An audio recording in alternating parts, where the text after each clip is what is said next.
May nakambang big-time oil price hike sa susunod na linggo. Ang ilang tsuper ng jeep humihirit ng taas pasahe. Nangunguna sa balita si JC Cosico. JC, magkano posibleng oil price hike? Jiggy, 2 pesos hanggang halos 5 pesos per liter yung posibleng taas presyo sa petroleum products next week. Base po yan doon sa forecast ng Oil Industry Management Bureau ng Energy Department. Sa diesel po halimbawa ay posibleng tumaas ng hanggang 4 pesos and 80 centavos ang kada litro.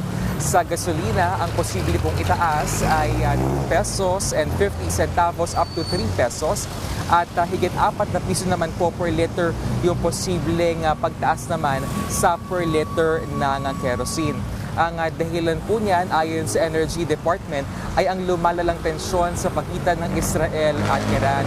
Dito po kasi kumukuha yung mga bansa po na ating pinagkukunan ng petroleum products. Kaya po ngayon pa lamang ay meron ng ilang mga motorista na nagpa-full tank ng kanilang mga sasakyan.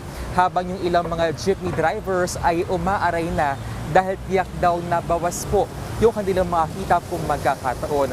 Kaya po in favor yung ilan sa kanila doon sa possible na pisong provisional jeepney fare hike pagsapit po ng Hulyo as earlier said by the LTFRB.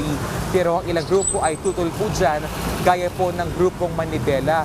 Ito raw po ay band-aid solution lamang at ang totoong solusyon daw para dito ay bawasan yung excise tax sa petroleum products.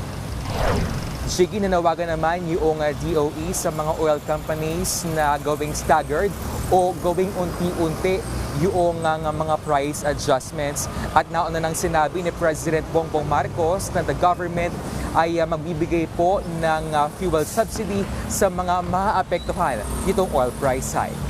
Jiggy. Yan ang ulat ni JC Cosico mula sa Marikina City.